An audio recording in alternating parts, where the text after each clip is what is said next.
England में गुरुद्वारा साहब में जो हमारा राजदूत है इंग्लैंड का, उसको जाने से रोका गया है। गुरुद्वारे में जाने में जो पाबंदी की बात आई है, पाबंदी कहीं नहीं हो सकती। गुरुद्वारा साहब में कोई पाबंदी नहीं है। किसी को गुरुद्वारे में रोकना ये गुरु नानक साहब के फ़लसफ़े के ख़िलाफ़ है। भारतीय हाई कमीशन से जो भी वहाँ पे आए थे उनके साथ बैठ के डायलॉग कर लेते। इंग्लैंड का मामला सामने आया है कि इंग्लैंड में गुरुद्वारा साहब में जो हमारा राजदूत है इंग्लैंड का, उसको जाने से रोका गया है।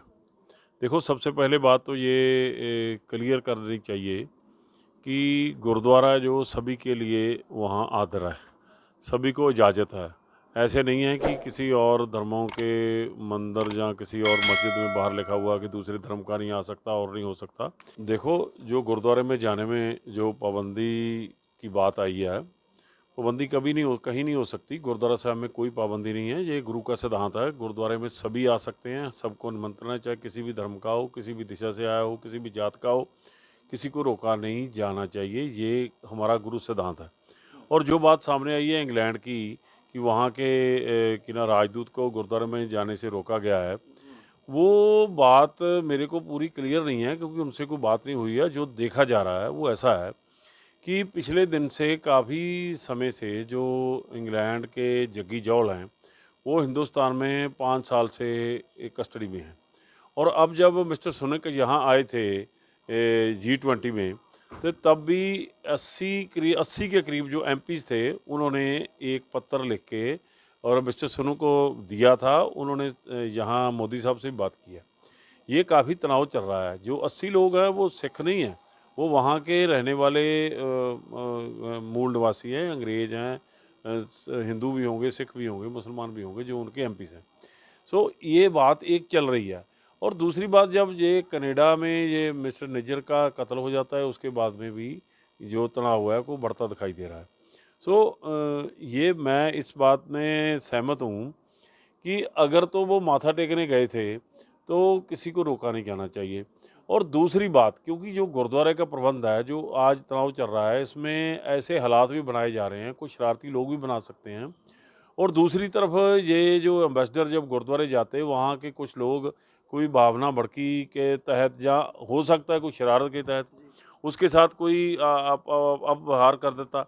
उस बात को देखने के लिए शायद ये बात की गई होगी कि किसी तरह का कोई बेलोड़ा विवाद ना पैदा हो जाए। ठीक है ना? दूसरी बात ये है, हमने सिखों को भी अपील की है कि संवाद जारी रहना चाहिए। जो आदमी श्रद्धा से गुरुद्वारे में आकर माथा टेकना चाहता है, उसको आने देना चाहिए। देखिए, मैं समझता हूँ कि वो लोग जिन्होंने रोका है उनको कोई ना कोई दिक्कत रही होगी, कोई ना कोई उनके इश्यूज़ हैं। हमारे भी इश्यूज़ हैं गवर्नमेंट के साथ। 1947 से हमारे इश्यूज़ हैं, उससे पहले अंग्रेज़ों से थे, उससे पहले मुग़लों से थे। लेकिन किसी को गुरुद्वारे में रोकना ये गुरु नानक साहब के फ़लसफ़े के ख़िलाफ़ है। गुरु नानक साहब ने डायलॉग का फ़लसफ़ा दिया है। हमारा आज प्राइम मिनिस्टर से, हमारा आज गवर्नमेंट से, हमारा आज किसी संस्था से कोई विवाद है तो we are protesting for it, we are fighting for it, but to stop somebody or to take permission from somebody, no. Guru Nanak साहब ने डायलॉग की बात की, संवाद की बात की, आपस में प्यार की बात करी है।